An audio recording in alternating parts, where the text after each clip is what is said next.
First thing you probably really need to do is know the customer.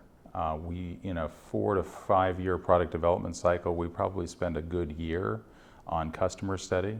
We'll do it in the markets where we are planning on selling the vehicle. We involve many functions, the regions in here to try and understand what's going on. You need good alignment in the company. Everybody has to understand what you're building. You need motivation. It's very hard to push programs, but when people are fired up and want to do something, they sort of pull themselves. And the best programs usually have some sort of an edge. They express the brand, they're different, they're a little bit special, they're not right in the middle of the segment. And that's what we try to do with every car. Different degrees of success, but that's what we're working on. The new Altima, the new Qashqai, the new X-Trail, all of these cars, the generation that's coming out now, really I think are all have the potential to be home runs for us. They're all very expressive, they all feel very Nissan, just a little bit different than the mainstream in the segment. Obviously we're trying to deliver on the brand promise of excitement and innovation. In different ways, each car may do that. Excitement in a Cube is different than excitement in a GTR, but they're both kind of special in their own way. So I would say they all deliver on the brand promise, but in a way that's kind of unique and relevant to that segment and that customer.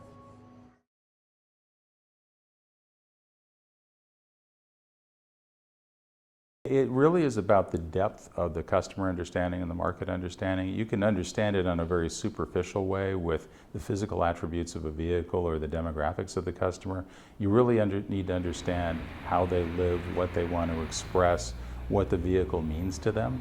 And when you understand different markets fairly deeply, you can kind of compare and contrast the customers, find out areas that are similar, that we can commonize, and then you can also figure out where the opportunities for differentiation, where they need to be uniquely suited to each market. So that really is the key. I can't say we're the best. I don't think I'd ever want to be that arrogant, but I think we're pretty good at it as a company. I think among Japanese companies, I can say one of the things that attracted me to Nissan before I was a Nissan guy was our ability to innovate and kind of surprise the market with new ideas. And that, I think, really comes from some understanding of customers and markets and some sort of cultural boldness about Nissan. Nissan's willing to try things.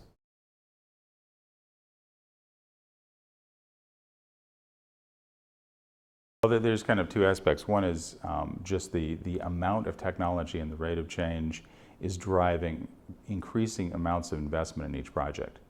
So to keep the latest technology, keep the best fuel economy, it's huge investments in powertrain and lightweight technology and entertainment and so on. One of the things we have to do there is to kind of manage where you put the money for a new program, and so kind of smartly manage what you're carrying over where you're investing.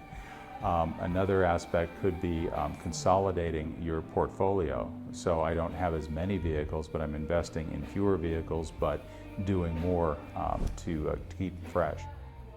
Another strategy in selected areas like IT technology might be finding a partner that's moving very fast.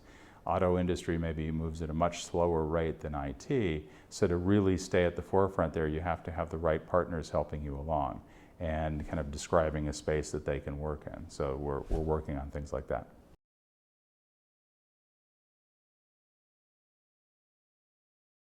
You need a solid core of really good bread and butter cars. Not to say that they're basic or they're boring, but in the biggest volume segments, we've tried to place what we're calling GGMs, global growth models. So to be really good in those core segments. When you have a solid foundation like that, you have the ability to take a couple of chances. You can do a Juke, you can do a Murano convertible, you can do things people haven't seen before. You can have incredibly surprising results. Sometimes you miss, but you can afford to do that because you have this solid foundation. The established markets are typically more receptive to the wilder concepts because they're typically looking for something new. Customers there have seen all of the established segments.